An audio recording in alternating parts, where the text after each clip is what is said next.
Nosotros lo que intentaremos, que es lo que se nos ha encargado, es dar una visión práctica, yo diría que un poco más de pies en el suelo que lo que ha sido la anterior ponencia, sobre la situación de la fatiga crónica y de las enfermedades relacionadas, la fibromialgia. Apagamos esto. Hay un problema, pues, hay un problema importante. ¿Sí?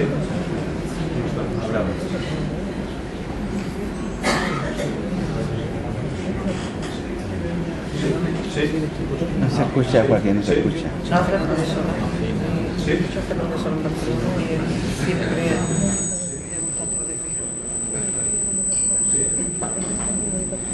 Bueno, hay un problema importante, quizás mejor no utilizar los micros si quieren. Vamos a intentar exponer nuestra experiencia. Como siempre pasa en estas enfermedades, uno tiene que exponer su opinión, respetar cualquier opinión, pero identificar de dónde procede su información. Nosotros estamos en un centro público de atención al paciente, la primera unidad en sistema público creada en España sobre fatiga crónica, en Barcelona, que atiende a unos 5.000 pacientes aproximadamente de varias áreas. Esto no funciona, es igual, si quieren. Bueno, sí. Y que... Si no se acerca, da igual, se oye. Bueno, y que intentamos hacer medicina basada en la evidencia científica. Les digo esto porque muchas de estas afirmaciones que se hacen son ciertas, es decir, por ejemplo, el síndrome de fatiga crónica es tratable, pero actualmente no es curable en la mayor parte de casos, es decir, no puede decir las afirmaciones en un sentido o en otro. Entonces vamos a hacer un pequeño repaso, por favor, presentaciones, sobre lo que nosotros consideramos que existe actualmente en evidencia científica. Y repito, es nuestra opinión, no pretendemos dogmatizar, sino simplemente exponer lo que en áreas de evidencia científica, yo creo que es mejor que lo pagues. Sí. Existe.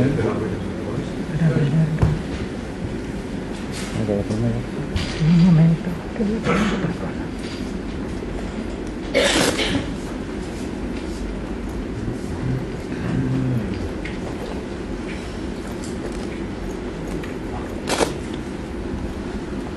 No funciona la proyección.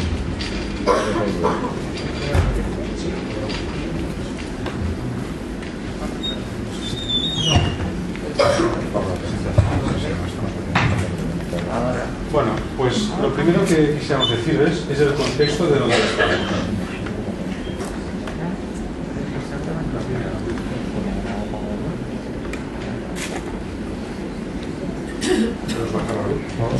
Esta es nuestra referencia, estamos en un programa público de la Universidad de Barcelona y de la Generalitat de Cataluña, y nuestra opinión no es personal, sino que es la de este programa. Lo que hacemos es intentar ver dónde está esta enfermedad. Son enfermedades que están juntas, yo creo que tendríamos que bajar la luz. Son enfermedades de reciente identificación, son muy prevalentes, no son enfermedades raras, son de causa poco conocida y afectan a mujeres sin marcadores. Todos estos marcadores que se hablan, todos son indicios, hipótesis, pero no están aceptados como marcadores de diagnóstico. El diagnóstico sigue siendo clínico, a pesar de todo. No quiere decir que no se puedan mirar cosas, pero esto no es el diagnóstico de la enfermedad. El tratamiento, actualmente, cualquier tratamiento que se esté haciendo no ha conseguido demostrar científicamente una curación significativa a largo plazo. Y esto es así, y me gustaría mucho que no fuera así, pero esto es así en términos científicos. Y no es curativo, puede haber mejorías parciales, como por ejemplo enseñaremos en algunos de estos casos, y respetando todas las opiniones. Es una enfermedad de evolución crónica con potencial invalidez y es una enfermedad cuestionada. Por eso hay diferentes opiniones, diferentes interpretaciones, diferentes aproximaciones, que todas son respetables, pero ustedes deben analizar cada una de ellas en su contexto. Está dentro del grupo de enfermedad, sin duda es una enfermedad, no es solo un desorden, la fatiga crónica y la fibromialgia son enfermedades, no así la sensibilidad química, que aún no ha tenido la categoría de enfermedad por la Organización Mundial de la Salud, que es quien da las categorías de enfermedad. No la da un investigador o una comunidad autónoma, la da la Organización Mundial de la Salud.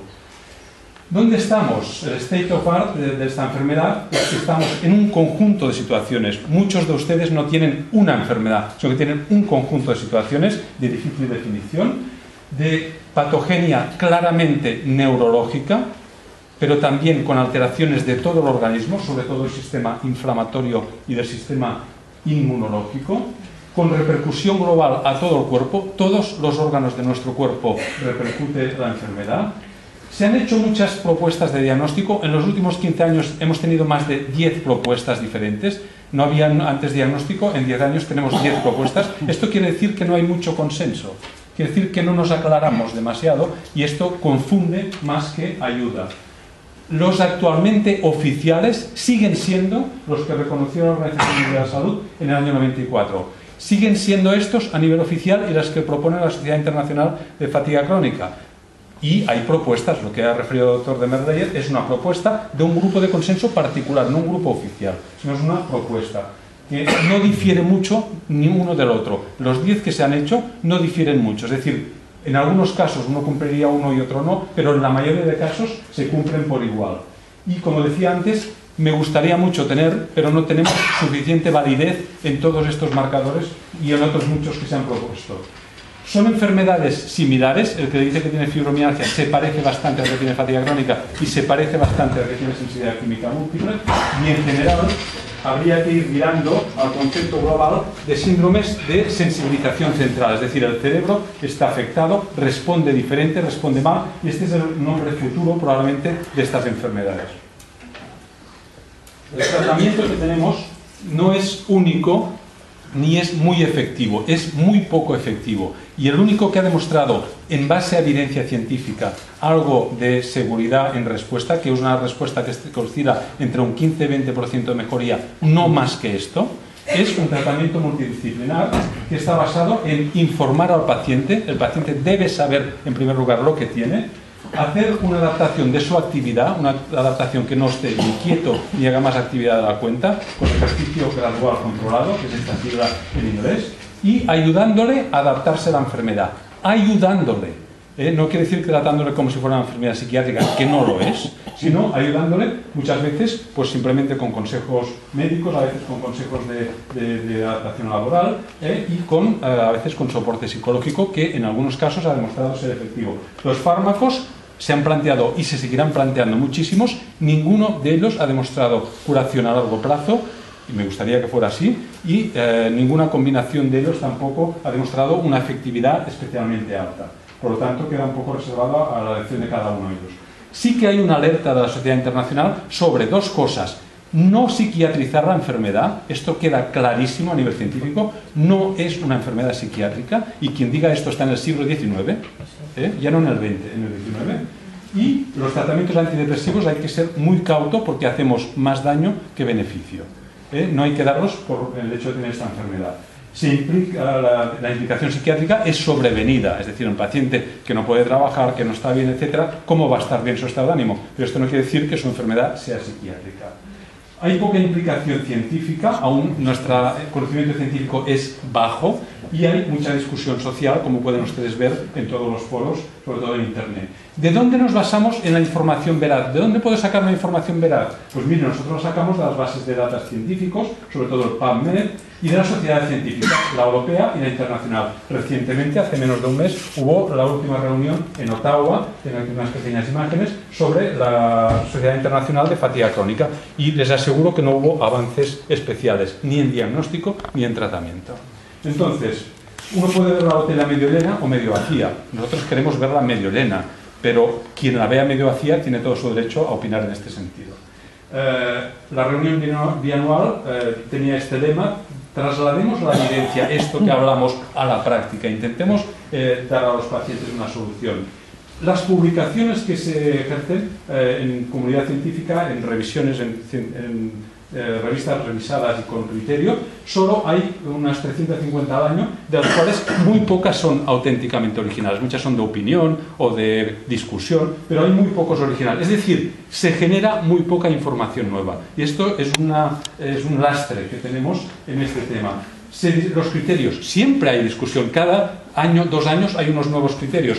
Evidentemente no podemos hacer que todo el mundo, imagínense que todos los médicos de cabecera de España tuvieran que cambiar los criterios diagnósticos, imposible cuando aún no tenemos ni reconocida fácilmente la enfermedad. Entonces tenemos que ser muy cautos en las propuestas de nuevos criterios si no aportan mucho, y como estos criterios todos son clínicos, pues hay pocas diferencias.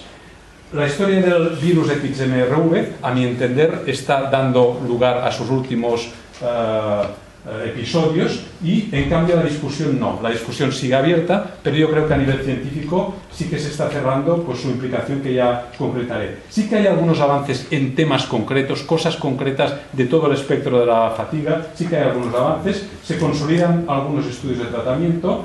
Aparecen estudios a largo plazo. Es importante ver qué pasa a los pacientes a largo plazo, no solo si a corto plazo les hago un tratamiento y está 6 semanas mejorando. Me interesa más a largo plazo.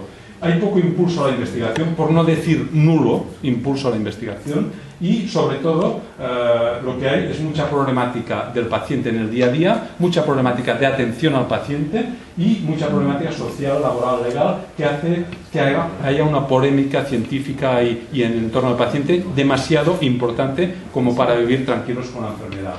Fíjense lo que les decía de la implicación de la comunidad científica. Las publicaciones que en el año 2003-2004 empezaban a crecer fueron decreciendo, y este incremento que ha habido desde el 2008 es a expensas sobre todo de las publicaciones en este virus que se discutió su implicación y que por desgracia al final en evidencia actual pues no parece que sea mucha. ¿Dónde hemos evolucionado a nivel de conocimiento? Pues mire, como es una enfermedad neurológica, lo primero que se fue mirando es qué pasa en el cerebro. Se vieron algunas pequeñas alteraciones de volumen cerebral, después por TAC, por resonancia, se vio que había leves lesiones, leves, que diferenciaban un poco lo normal o lo que sería el extremo, que sería una esclerosis múltiple. Pues la fatiga crónica estaría en medio con lesiones de desmineralización moderadas o leves. Se vio que había zonas que el cerebro no perfundía bien por técnicas de SPECT cerebral, y después con PET, que es la mejor técnica funcional cerebral que tenemos actualmente, se ve que hay zonas que no trabaja bien el cerebro. ¿Esto es suficiente para decir que está mal? No, porque esto no es específico. Hay muchas enfermedades que lo hacen, pero esto sí traduce cosas, igual que los análisis traducen cosas. En esta enfermedad el problema no es que no haya cosas, hay muchas cosas, pero ninguna de ellas es específica como para utilizarla de diagnóstico. Entonces, esto ha hecho cambiar los paradigmas. En el siglo XIX esta enfermedad se llamaba neurastenia, después en el siglo XX síndromes somáticos funcionales o síndromes médico-sociales, y ahora estamos virando claramente a una enfermedad que es de sensibilidad central, una enfermedad neurológica en la que el funcionamiento del cerebro y como repercusión el funcionamiento de todo el organismo está alterado. Y el esquema anterior que me he saltado es el esquema que utiliza la sociedad americana para decir desde el cerebro se repercute en el intestino, en el músculo, en el sistema cardiovascular, en las hormonas, en todo el organismo. Estas alteraciones al final se manifiestan igual en muchos órganos. Pero en último término, lo que sigue siendo más importante es definir el síntoma principal del paciente. Y el síntoma principal del paciente es la fatiga, definida en estos términos, no poder hacer actividades mínimamente intensas y que se manifiesta a nivel físico, a nivel intelectual, a veces con síntomas asociados como una migraña o a veces con un aspecto estupendo que hace que no traduzcas que la mujer habitualmente pues tenga esta enfermedad. Y este es el conjunto de cosas que veremos. La fatiga física produce una incapacidad para hacer una fuerza, una contracción máxima, pero sobre todo para mantener la actividad. Y esto no es fácil de corroborar. Diríamos, si se fatiga, midamos la fatiga. Todos los test que hacemos de fatiga, fíjese que no se habla en general de medir la fatiga, porque no hay una traducción fácil entre esta medida de la fatiga y lo que le pasa al paciente. Es decir, un paciente con fatiga crónica puede hacer a lo mejor el 80% de fuerza de una persona normal, pero en cambio no puede hacer su actividad normal. Por lo tanto, aquí tenemos muchas variaciones porque depende del momento, hay que hacer más de una prueba, hay que hacerla en diferentes situaciones. Es decir, esto es complejo. Analizarlo desde esta perspectiva es complejo y no tenemos una solución en este campo. Luego, la fatiga neurocognitiva, muy importante. La fatiga se traduce también en fallo de la activación de cómo funciona el sistema nervioso. Y no es una demencia, no es un Alzheimer, es como un fallo de pilas del cerebro. Se altera la memoria de retención, la inmediata, se altera la concentración, menor atención en el entorno, se identifica el proceso de pensamiento y incluso hay una cierta somnolencia. Y todo esto hace muy difícil, por ejemplo, que una persona pueda trabajar de forma normal con esta fatiga cognitiva que muchas veces está presente. Hay que tener un poco de visión histórica. A esta paciente del siglo XIX que le llamaban neurastenia y que tenía una fatiga crónica en la clasificación de aquel momento, que estaba aquí en los siglos XIX y XX, pues en el año 88 hubo un reconocimiento para decirle científicamente que esto era un síndrome de fatiga crónica. Estoy de acuerdo que quizás no es un nombre acertado, pero es el nombre oficial y mientras oficialmente no se cambie, nos debemos a este nombre. Ya disiente el doctor del Merrey, pero es lógico. Es decir, este es el nombre oficial, no lo digo yo, lo dice la OMS. Es decir, hasta que no lo cambie la OMS, pues nosotros utilizaremos el nombre que la OMS le da. Y la encefalitis mialgica es un término que acuñaron los ingleses y que ha sido paralelo y que en estos momentos, a mi entender, está diciendo lo mismo y confunde más que ayuda, porque si encima le damos dos nombres, pues dos peor que uno, ¿no? Entonces, ha habido, ya le digo, 10 criterios diferentes, los australianos, los ingleses, los de NIH, los de Londres, los de Fukuda, que son los oficiales hasta este momento, y son los que la Organización Internacional de Fatiga Crónica está recomendando que utilicemos. No es una opinión personal. Y que son los oficiales. Esto es como decir, yo tengo un coche, pero ¿quién me lo matricula? Dirección de tráfico. El coche puede circular, pero si no está matriculado, pues no le puede usted poner el número que quiera, tiene que poner el número oficial. Pues esto es exactamente así. Es decir, funciona así, nos guste o no. Y me gustaría pues, que todos evolucionásemos y también los organismos oficiales, pero esto es más lento de lo que nos gustaría. Los criterios canadienses fueron los criterios más estrictos, quizá un poco más específicos, pero más complejos de utilizar. No le digas a un médico de cabecera que utilice los criterios canadienses para diagnosticarte porque no lo va a hacer, porque son complejos. Entonces, la simplicidad también es importante. Hay que diferenciar lo que podemos hacer en unidades especializadas de lo que va a hacer su médico de cabecera en Lebrija, o en Dos Hermanas, o en un pueblo normal que les va a atender, ¿no? Las propuestas de protocolos también son importantes, el australiano y el NICE, los protocolos en el manejo global de la enfermedad. Yo creo que estos dos son buenos ejemplos, quizá muy psiquiátrico el inglés, demasiado psiquiátrico, y estos nuevos progresos internacionales que también ha mencionado y que son estos de aquí. En resumen, no me voy a extender, pero fíjese una cosa, todos los criterios, todos dicen lo mismo, dicen valore la fatiga. ¿Cómo? Pues aquí se le ha dado este nombre, fatiga neuroinmune posesfuerzo, pero es un nombre. Te dice que no puedes hacer fatiga, que te inicia enseguida después del esfuerzo y que te afecta a las actividades, que se exacerba, que empeora cuando haces mínimos esfuerzos, con esta sensación de gripe, de dolor, de trancazo, que después estás mucho rato sin recuperarte, que no te recuperas a veces más de un día o a veces incluso en semanas después de un mínimo esfuerzo y que disminuye a menos del 50% la actividad global. Entonces esto también lo decía Fukuda, es decir, tampoco es ningún secreto. Y Fukuda ponía otros síntomas asociados que aquí se han resumido en estas tres esferas, que son absolutamente correctas, simplemente que, a mi entender, tampoco aportan mucho más de lo que se decía antes, decirlo de una manera o de otra, pero más o menos, quizá aquí sí que es cierto que es un poco más concreto. Por ejemplo, la fatiga cognitiva es mucho más clara, no lo repetiré porque ya lo ha dicho el doctor de Rey, pero sepan que estos criterios actualmente no tienen el consenso de la comunidad científica y a lo mejor lo adquirirán o a lo mejor no. Esto veremos en el futuro, es una opinión. Sí que es importante considerar que los niños que ya tienen la enfermedad se lo detectemos lo antes mejor, porque cuanto antes lo detectemos, mejor. Este es un esquema de lo que consideramos nosotros que pasa en la enfermedad. La enfermedad no hay una causa, hay múltiples causas y múltiples estadios. Son personas que tienen factores predisponentes, que luego, en un momento determinado de su vida, se les añade un factor desencadenante, empieza la enfermedad, que puede ser una fatiga crónica, una fibromialgia o una sensibilidad química, y si empieza con uno, es muy probable que las otras se añadan, y que después, según qué factores de mantenimiento, va mejor o peor. Factores genéticos, seguro que influyen. El género femenino, sin duda, solo miren a la afluencia de la sala. El patrón de conducta tipo A también influye. La ausencia de ejercicio físico, parece que sí. Las personas que a lo largo de su vida han hecho menos ejercicio influyen en hacer fatiga. La hiperlaxitud es un marcador genético de predisposición. Factores desencadenantes admitidos. las infecciones, sobre todo las virales, los tóxicos, importantes y a veces poco considerados, factores ambientales, un edificio enfermo donde trabajamos, la guerra del Golfo, etc. El estrés físico o psicológico como factor desencadenante, no como causa psiquiátrica de la enfermedad. Y en este momento esta paciente que ya estaba predispuesta hace un factor desencadenante, le desencadena una amplificación en el cerebro, una distorsión de cómo funciona su cerebro y empieza la enfermedad. Y según cómo vaya adaptándose a la enfermedad, según su edad, cuanto más tarde empieza la enfermedad, peor. Los niños se adaptan mejor que los adultos. Cuanto más comorbilidad, es decir, cuanto más cosas se añadan, peor. Cuanto más retraso en el diagnóstico, peor. Y cuanto mayor afectación inicial, peor. El que empieza muy grave suele continuar muy grave. Y hay una reentrada en el circuito, hay una especie de reverberación. Estas son nuestras relaciones públicas y cada año damos un premio a la molécula científica que tiene más impacto, sea positivo o negativo, en la difusión de la enfermedad. En los 2 últimos años, sin duda, este agente vírico, que es el XMRV, ha tenido su implicación importante. Lo que pasa es que es una historia compleja que, a mi entender, pues no ha acabado bien. No ha acabado bien porque no ha sido el marcador que buscábamos.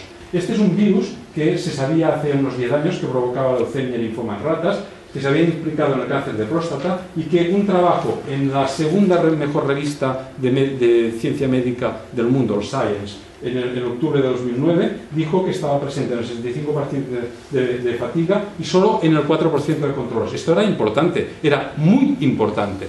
Y ojalá hubiese sido demostrable y cierto, pero no ha sido así. Porque su patogenia, es decir, cómo el virus hace la enfermedad, nadie lo ha conseguido demostrar. Y además, cuando otros grupos reproducían en otros laboratorios del mundo pues lo mismo, no les salía lo mismo. Y hubo una discusión tremenda, hemos gastado 2 años de discusiones sobre la relevancia, y sobre todo a nivel americano, pero después esta es Judith Mikovits, que es la principal investigadora del trabajo original, pero ya empezaron a aparecer muchísimos trabajos hechos por retrovirólogos, que con todas las implicaciones posibles pues son los auténticos expertos en este tipo de virus, y decían que no reproducían estos hallazgos. Esto es discutible y es cierto que en medicina nunca hay que dejar un tema cerrado, siempre hay que dejarlo abierto, pero en estos momentos, créanme, la comunidad científica ha visto muchísimas más evidencias de que esto no es así, de que no es un virus. Es más, se ha demostrado que es un virus contaminante, es un virus artificial que simplemente se detecta en los pacientes por contaminación. Incluso las sondas con las cuales medimos estaban contaminadas. Pues es un virus muy ubicuo, que está en todas partes. Entonces, la conclusión de este tema, a día de hoy, y hecha por la mejor revista científica del mundo, no es mi opinión, es la editorial que pueden ver en Nature, es: los científicos consideran que actualmente este virus no es relevante. En estos momentos, si otros trabajos en el futuro lo consideran, y en este sentido tanto Judith Mikovits como el profesor Demerleyer creen que puede haber un papel, mi impresión es que no. Y así lo hicimos hace 2 años y lo publicamos hace 2 años. Si fuera así, lo utilizaríamos como marcador. Pero en estos momentos, créanme, yo no he indicado una determinación diagnóstica con este test a ningún paciente y no me avergüenzo de ello, al contrario. Es decir, quien quiera hacerlo que lo haga, pero en estos momentos sepa que la evidencia científica está en contra de esto y es opinable. Entonces, más cosas. ¿Esto quiere decir que los virus no juegan? No, ni mucho menos. Lo que pasa es que hay muchos virus que sí juegan, sobre todo esta tríada de aquí arriba, el Epstein-Barr, el cytomegalovirus y el P6. ¿Qué papel juega? Sobre todo está reconocido como desencadenante. Sí que es cierto que son virus que quedan en el organismo, no se eliminan y pueden hacer brotes de activación de la enfermedad que se miden de diferentes maneras, ¿no? Otros virus, desde el mismo virus gripal A hasta la varicela, los muchos herpes, los virus intestinales, etcétera, muchos virus pueden influir en el curso de la enfermedad. Y este es parte del problema, que no hay un virus, sino muchos y como parte del conjunto global de cosas que pasan. Es muy importante también saber que los pacientes con fatiga crónica no solo tienen fatiga, sino que también tienen síndrome metabólico y con esto mayor riesgo cardiovascular. Mídanse la cintura. Si es una mujer y mide más de 102 centímetros, perdón, 88 mujeres y 102 en hombres, tienen ustedes probablemente un síndrome metabólico y esto pone en riesgo su vida y más si tienen fatiga crónica, porque la fatiga crónica multiplica por 2 o por 3 el riesgo metabólico y esto es importante. Entonces, este es el trabajo que ha hecho referencia y que ha sido de esta última semana sobre nuevos tratamientos. Este es un trabajo que cuando lo miras dirías, ya está, tenemos un tratamiento, ha salido un fármaco que es un inmunomodulador que se utiliza en leucemias, en linfomas, que es el rituximab, y en este trabajo hecho por un grupo universitario, un grupo de neurooncólogos en Noruega, pues ven respuesta favorable en 2/3 partes, y a los que les daban placebos, es decir, a los que no les daban el fármaco, había un 13% que mejoraban. Esto probablemente no sea por qué, por otra cosa que sino por el hecho de intervención médica. Cualquier intervención médica que hagan ustedes, cualquier atención al paciente mejora su situación, aunque no le haga nada terapéutico, ¿eh? Pero bueno, había diferencia entre los dos y esto sugiere un posible origen inmunológico o de regulación neurológica. Es decir, esto no necesariamente apoya solo la hipótesis inmunológica, sino que dice, pero fíjense ustedes, con datos de los mismos pacientes, miren cómo este es el fármaco que se da por vía subcutánea, y fíjese, cuando se da rituximab, el paciente, esto es un score de fatiga, es decir, se mide el grado subjetivo de fatiga que tiene el paciente. Mejora, cada color es un paciente diferente. Son datos previos de otro estudio de los mismos autores. Fíjese la duración de la respuesta. 5 o 6 semanas, vuelve a tener la misma. Le vuelven a poner rituximab, vuelve a mejorar, vuelve a empeorar y después cambian de tratamiento y le combinan metotrexato con rituximab. Entonces, esto de aquí, esta mejoría parcial del score de fatiga, vale 6.000 euros. ¿Va a ser un tratamiento posible? Pues no digo más, no lo he dicho yo, ¿de acuerdo? Me gustaría que fuera así, pero conseguir una mejoría de un 50% de respuesta de fatiga en algunos casos y en otros menos, como este de aquí, y con dosis repetidas de rituximab, que necesitas 4 dosis para conseguir algo, actualmente es un tratamiento inviable y además tiene efectos secundarios, reactivación de infecciones, posibilidades de segundas neoplasias, etc. Es decir, si tenemos que mejorar, tenemos que conseguir algo mejor que esto. Esto es poco viable, ¿de acuerdo? Como hacemos terapia de soporte, el grupo inglés, que era el principal valedor de esta terapia, se replanteó el año pasado cómo hacer la terapia de soporte psicológico. Lo clásico es la terapia conductual cognitiva adaptada, que esto tiene reconocimiento científico y validez demostrada. Nosotros hemos demostrado también en nuestra unidad mejorías parciales con esta.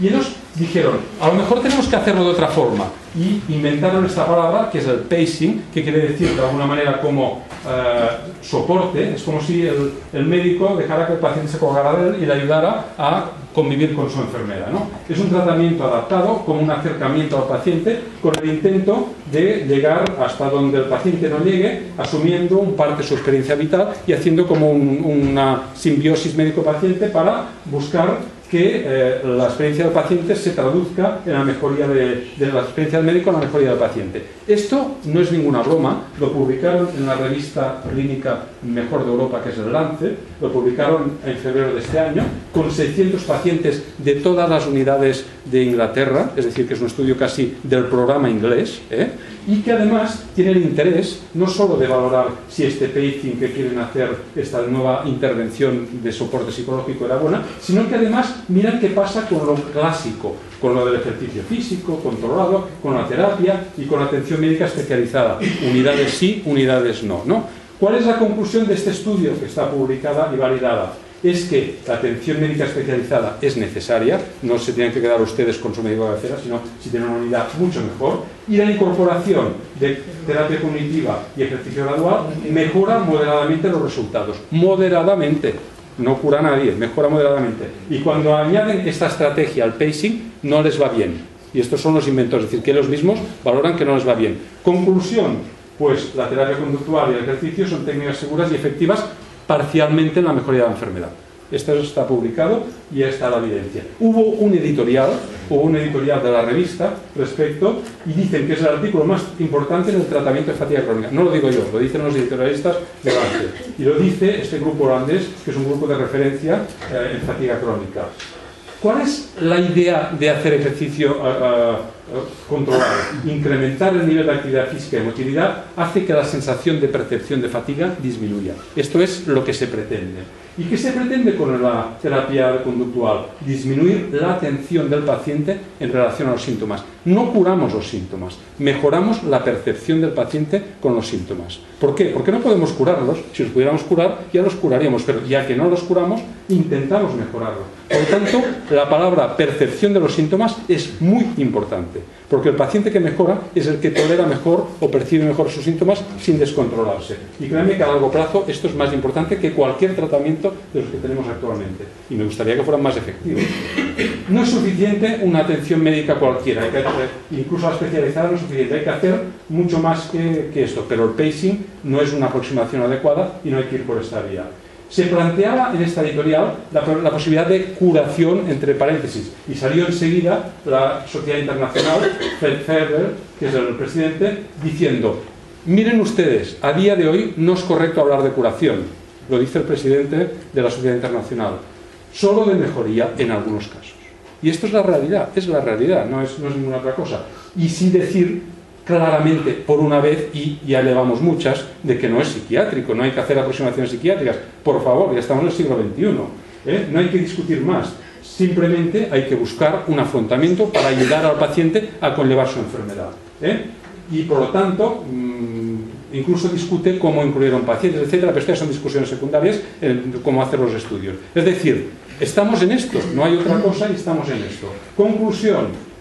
Incluso pone en duda los resultados porque incluyeron muchos pacientes que no reunían criterios, pero en conclusión, tenemos solo evidencia de esto y lo demás tiene que demostrar evidencia para hacerlo. Los tratamientos, es cierto que hay mucho, concluía el doctor de Benreyer, no es cierto que no se puede tratar, claro que se puede tratar, lo que no quiere decir que el tratamiento sea efectivo ni que sea curativo, son dos cosas diferentes y hay que saber dónde estamos. Estudios evolutivos a 10 años, ¿qué pasa al paciente a 10 años?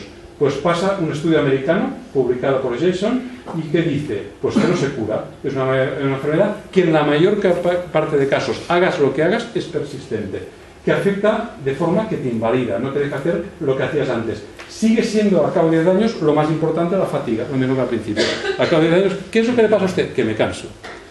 Y solo un pequeño porcentaje hacen lo que se llama pseudonormalización, es decir, casi normal, pero si hacen un sobreesfuerzo vuelven a estar. Pero ha habido a veces publicaciones de curaciones milagrosas, etcétera. Son estos casos que a veces temporalmente están casi bien, pero si hacen un sobreesfuerzo determinado, pues pueden volver a empeorar. Y lo que sí es cierto es que se van añadiendo otras enfermedades.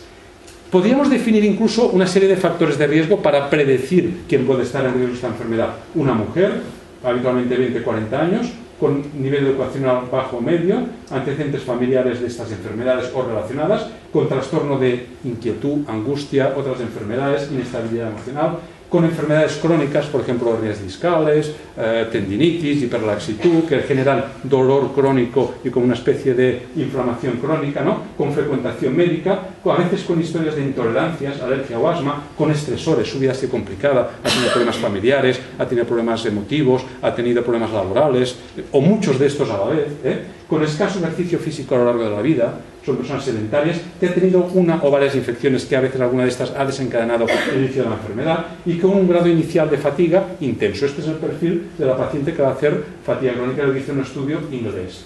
Pero a veces olvidamos, explicamos muchas cosas y olvidamos lo que quiere el paciente.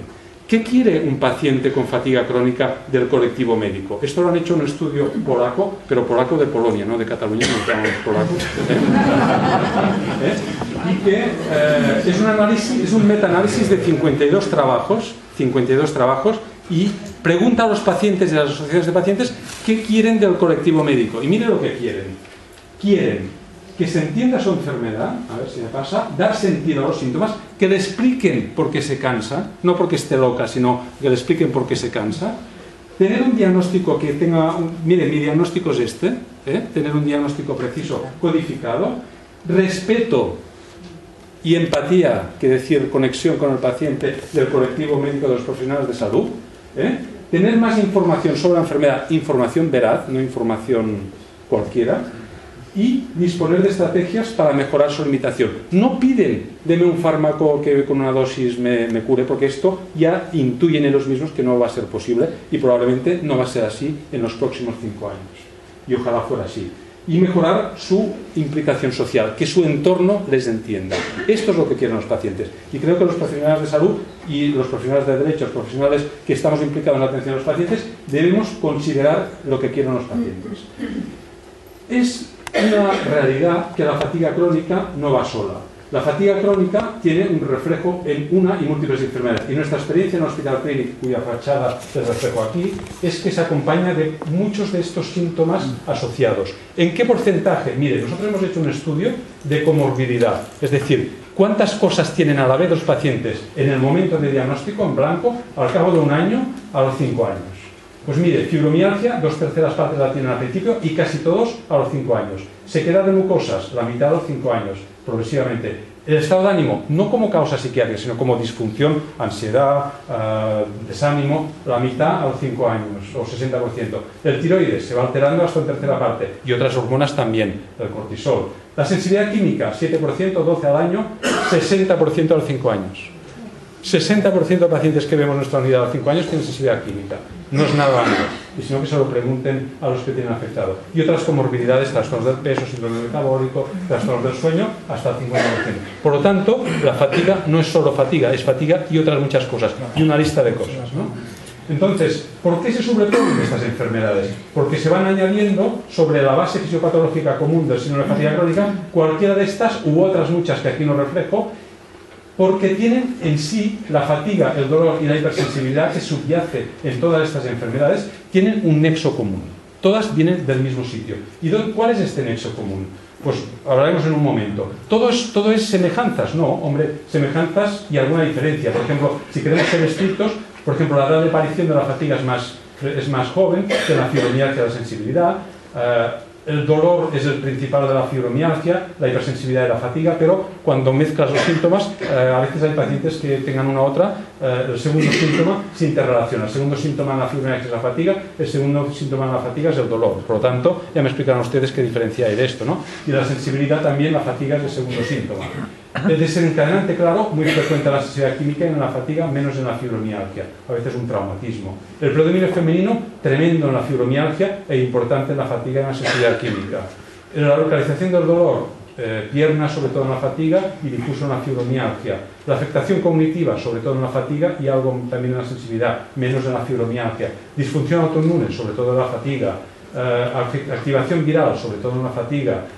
Invalidez en estas dos, más en la fatiga, pero el conjunto puede haber pequeñas diferencias y muchas semejanzas, ¿no? Esto hace que ya desde hace mucho tiempo estos dos autores, Yunus y Ronald Stout, que son creadores del término de fibromialgia en los criterios iniciales y es uno de los patofisiólogos de fatiga crónica, ya dijeron: vamos a hablar todos un mismo lenguaje y digámosle el mismo nombre, porque si creamos cada año un nombre diferente, pues ya me explicarán ustedes, vamos a hacer una reunión cada 3 meses.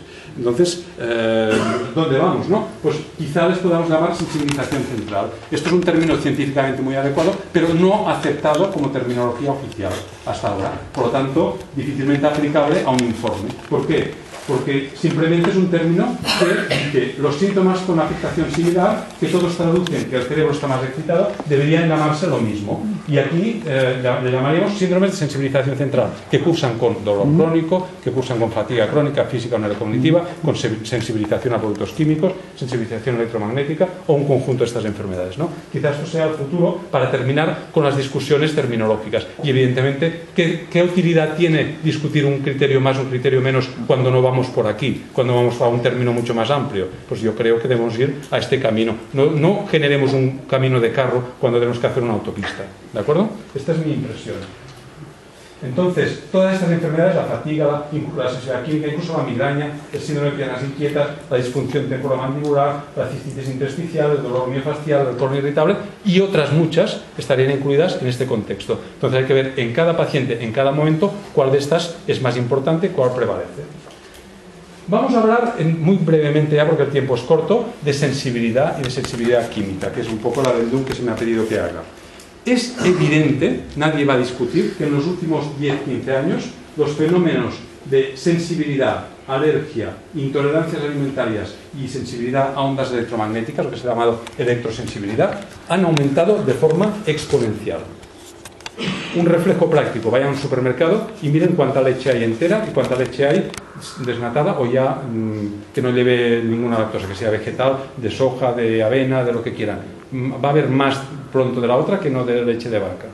¿Por qué? Porque hay intolerancias múltiples. ¿Y por qué la población se está volviendo intolerante, sensible? Porque hay una serie de factores ambientales que han cambiado y porque las personas tenemos un contexto diferente del que eran nuestros padres una generación anterior. Ya no le hablo de 2 o 3 generaciones anteriores. Todas estas enfermedades tienen en común, incluso la fatiga crónica, la pérdida de tolerancia a la relación con el medio externo. Las personas, evidentemente, nos relacionamos con el medio externo y en esta enfermedad se pierde esta tolerancia a la relación con el medio externo. La persona es importante, pero el medio externo también. No es lo mismo este hombre cuando está aquí en la playa en este atardecer tan bonito, que tiene un factor ambiental favorable, que cuando está trabajando en una refinería de Repsol y está a 15 metros de esta incineración de residuos. No es lo mismo, el factor ambiente es muy diferente. Y si está 10 años trabajando aquí, pues su salud probablemente se va a resentir, muy probablemente. Entonces, como concepto, ¿qué es la sensibilidad? La sensibilidad es la capacidad que tenemos nosotros para detectar estímulos del medio. Somos sensibles a la luz, a los ruidos, al contacto, a los olores, etc. Y reaccionamos entre ellos. Pasamos por la calle Sierpes y vemos una pastelería y nos giramos porque el olor nos hace girar, ¿no? Somos sensibles a este olor tan agradable, ¿no? Productos químicos. Nuestros padres tenían contacto con 100.000 productos menos que nosotros. Esto ha cambiado y son productos cuya seguridad nadie ha certificado, nadie ha certificado, ni el fabricante. Por lo tanto, estamos ante un experimento biológico. Somos una generación expuesta a productos químicos sin saber el final. Y esto nadie ha certificado la seguridad. Se ha perdido el principio de precaución. Son productos de composición diversa. Los más importantes son los derivados del petróleo y mientras quememos gasolina no vamos a solucionar esta enfermedad. Y tiene un término muy importante que es el de patosmia. Esto hace, su exposición hace que las personas cada vez toleremos menos dosis de exposición. Es decir, al principio tú estás en un garaje con humos y no te pasa nada y al cabo de unos años ya entras en un garaje con que haya mucho humo y ya te molesta. Y esto sin tener ninguna enfermedad, siendo una persona normal. No te digo si eres una persona sensibilizada. Entonces, múltiple quiere decir que cuando empiezas sensibilizándote a un producto, por ejemplo, el humo del coche, te sensibiliza después al perfume que lleva tu marido por la mañana o el masaje y después también al insecticida que tiran y también a la pintura, es decir, que se va amplificando. De un producto amplificas a otro. Por eso el término es sensibilidad química múltiple. Tipos de hipersensibilidad, muchas. La química es solo un tipo y también hay que verlo en un espectro global. Está la alimentaria, lo que llamamos la intolerancia a la lactosa, a la caseína, a las proteínas de la vaca, al gluten y a muchas otras cosas. La intolerancia ambiental, que tiene estos subtipos: la eléctrica, no tolerar estar cerca de una línea de alta tensión o de un circuito cercano del vecindario que te pasa cerca de casa; la magnética, el microondas, la placa de inducción; la ionizante, los rayos X, las exploraciones, la resonancia; la sonora, los ruidos. ¿Cuántos de ustedes no aguantan bien el ruido y hacen que bajen el volumen y sus familias se pelean por subir y ustedes por bajar? ¿Cuántas? Muchísimas, porque hay intolerancia a la luz, a los ruidos. Es global. El problema de esto es que no es una u otra, es que esto químico se suma a lo eléctrico, a estas antenas de repetición de los móviles, a los ruidos nocturnos y a los aparatos que tenemos cercanos, desde el despertador electrónico en la mesita de noche hasta el móvil que llevamos, etc. Y esto hace un efecto sumatorio. Esto se llama la carga tóxica total y se suma lo químico, lo eléctrico, lo alimentario, y todo esto es difícil de analizar porque no tienes un número de cada uno, pero en cuanto ves una historia de un paciente que laboralmente se ha expuesto, que personalmente tiene hobbies que les ponen, que en el domicilio pues utiliza muchos productos, pues la carga tóxica es importante. Y esto es importante porque llega un momento en que esto supera la capacidad de resistencia del organismo y empieza a manifestar la enfermedad. Es este concepto sumatorio.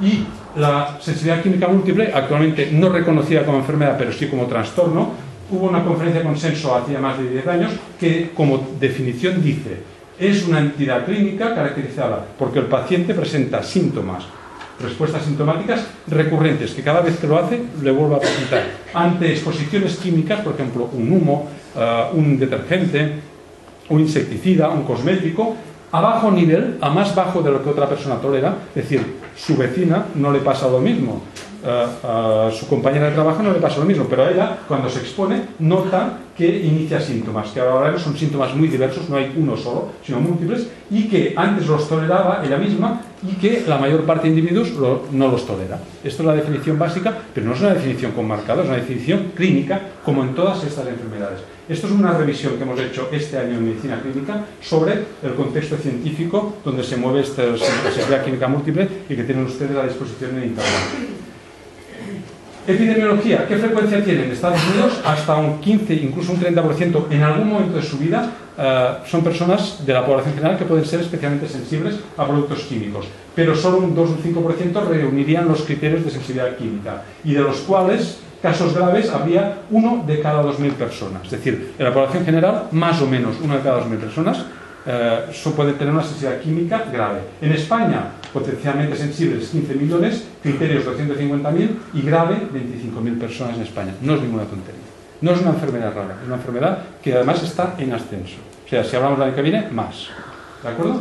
Nosotros publicamos algunas observaciones clínicas. Por ejemplo, fíjese qué curiosidad. Vimos que el desencadenamiento de fatiga crónica y sensibilidad química en personas que se expusieron de forma importante a insecticidas. Es decir, un tóxico desencadena estas enfermedades. ¿Y qué desencadenaba? Pues en la mayor parte de pacientes fatiga, irritación de mucosas, que es un signo de sensibilidad, fibromialgia en la mitad, y manifestaciones de intolerancia gastrointestinal en una cuarta parte. Y no eran intoxicaciones, eran sensibilizaciones. No era una dosis tóxica que era una intoxicación masiva que te había caído un pote de insecticida encima. No, eran exposiciones mínimas repetidas, ¿no? Y esto hizo que en este grupo de pacientes las 2/3 partes tuvieran fatiga crónica y una 1/3 parte sensibilidad química y fibromialgia ya al inicio de esta exposición.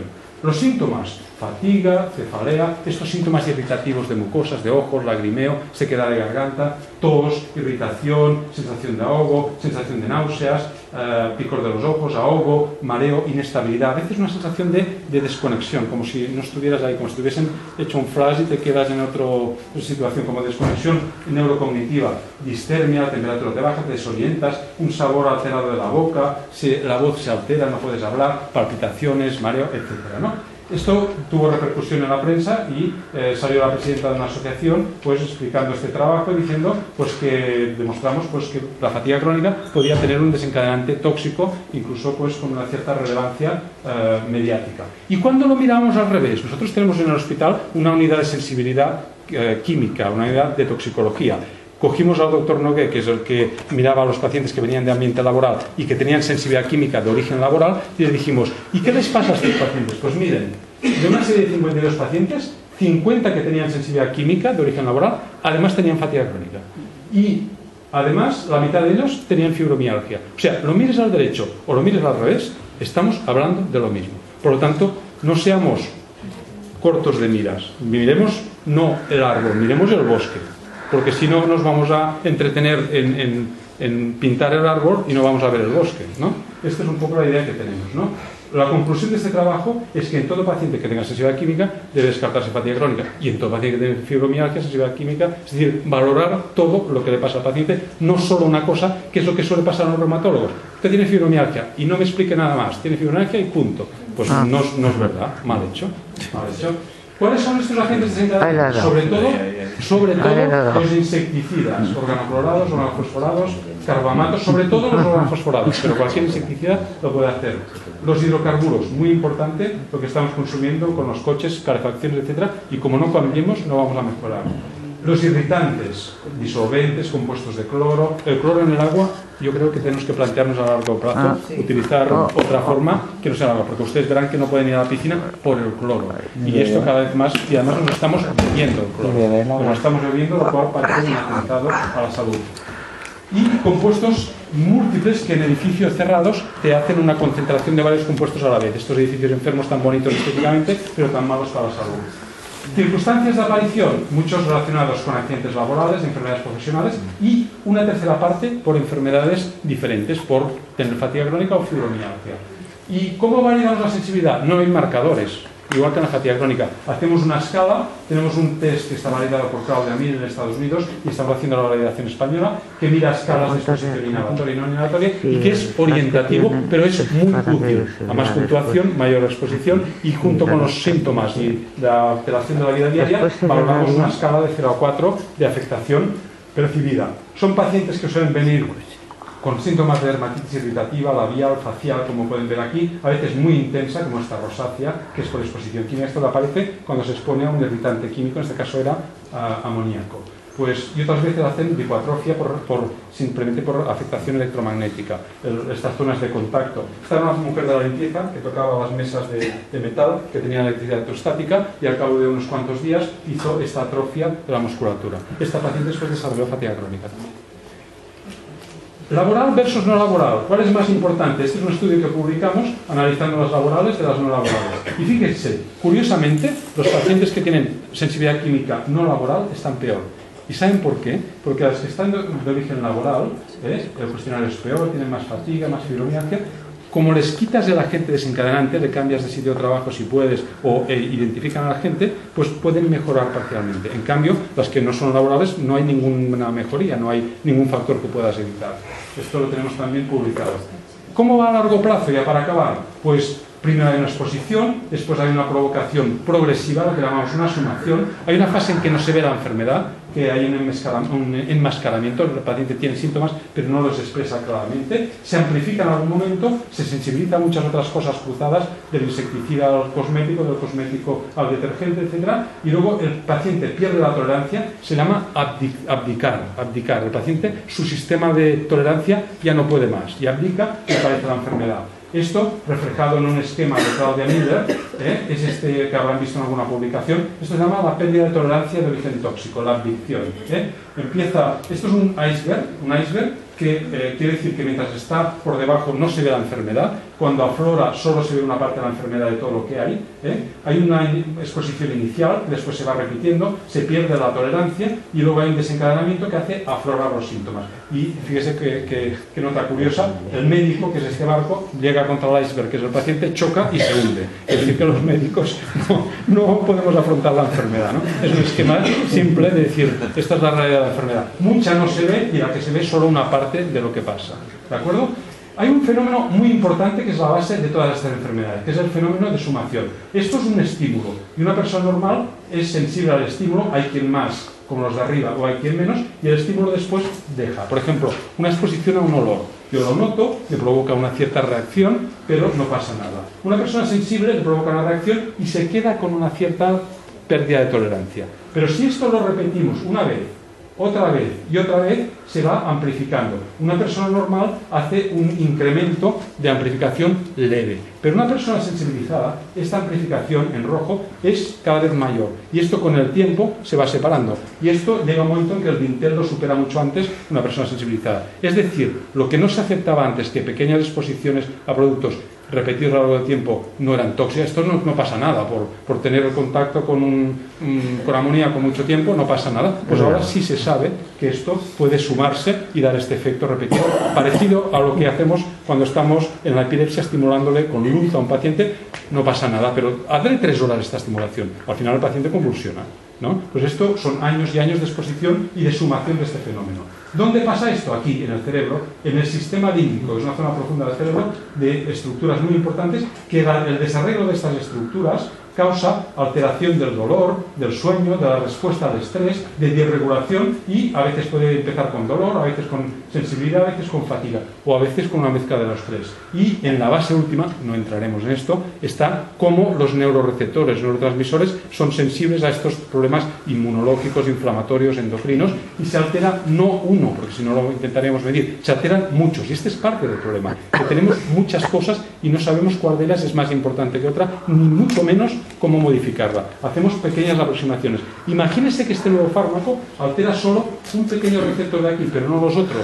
Es una quinceava parte de lo que le pasa al paciente. ¿Esto le va a curar? Probablemente no, le va a mejorar un poquito. Imagínese que le damos mórficos a una paciente con fibromialgia. Bloqueamos este receptor. ¿Y todos estos? Le podemos dar morfina pura y no le curamos la enfermedad. ¿Por qué? Porque no estamos tratando todo lo que le pasa. Estamos tratando una parte. Por eso es complejo. ¿Hay tratamiento de la sensibilidad química? Pues no lo hay. Lo único que se puede hacer es recomendaciones. No hay tratamiento etiológico a la causa. Hay que hacer un control ambiental. Cuanto menos se exponga, mejor. A veces con medidas de aislamiento de este tipo tan aparatoso. Evitar los factores de exposición. Detectarlas precozmente para no hacer esta amplificación. La dieta puede ayudar porque la sensibilización alimentaria incrementa. Hacer una dieta hiposensibilizante, podemos hablar una semana de dieta hiposensibilizante. Tratamientos sintomáticos, si tiene trastorno del sueño, ayudarle a dormir con cosas que no le empeoran la fatiga. Tratamiento de las comorbilidades. Un cierto grado de ejercicio físico es importante, controlado. Soporte a lo que le pasa. Usted no está loca, señor, no es una obsesiva de los productos químicos, es una paciente que es sensible a los productos químicos. Y esto es importante decirlo. Y terapias alternativas no lo utilizan mucho. Yo sí les recomendaría precaución. Si no hay evidencia, nosotros no la recomendamos. Pronóstico es crónica, hace oscilaciones como la fatiga, mejora pero habitualmente no desaparece, se asocia con otras enfermedades y es frecuente la sensibilidad química a causa de que no puedas seguir trabajando en el mismo sitio, que tenga que cambiar de sitio y si no te cambias no puedes porque cada vez que vuelves estás peor. La prevención es importante, hay que cambiar la normativa, los límites de tolerancia cada vez deben ser más bajos, adecuar los edificios enfermos como estas salas grandes con contaminación electromagnética, etc. y los edificios enfermos, que no son buenos para los pacientes sensibilizados, medidas coadyuvantes para disminuir el riesgo y readaptar. Y para terminar, una diapositiva de un estudio canadiense de médicos de familia, muy importante, que nos dice calidad de vida del paciente. Esta es una escala de calidad de vida que es el FS36, es este test. Y esto mide diferentes parámetros de calidad de vida. Un paciente normal, no un paciente, una persona normal de la calle, sin enfermedad, tiene un 80-90% de los parámetros de calidad de vida, en azul. Cuando tienes sensibilidad química solo, estás al 50%. Cuando añades fatiga, al 30%. Y cuando añades las tres, al 10%. Es decir, la combinación de fatiga, fibromialgia y sensibilidad química es devastante. Y esto es un estudio, nosotros tenemos, les enseñé la última vez que vino un estudio parecido nuestro, esto es de un estudio canadiense. Es decir, la combinación es mala. ¿Qué hay que hacer? Pues hay que hacer tratamientos basados en evidencia. Si no nos basamos en evidencia, no vamos a progresar. Vamos a discutir mucho y a progresar poco.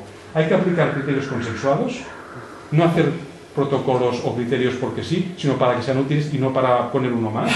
Realizado precozmente el tratamiento, estratificarlos, no todos los pacientes tienen el mismo grado de afectación, no todos tienen la misma comorbilidad, repercusión funcional y vital personalizada, un documento que lo constate y que lo diga para que sea útil al paciente, evolutivamente valorarlos y respuesta terapéutica adaptativa y los subgrupos. Hay una discusión en subgrupos que nosotros creemos que en este momento confunde más que ayuda.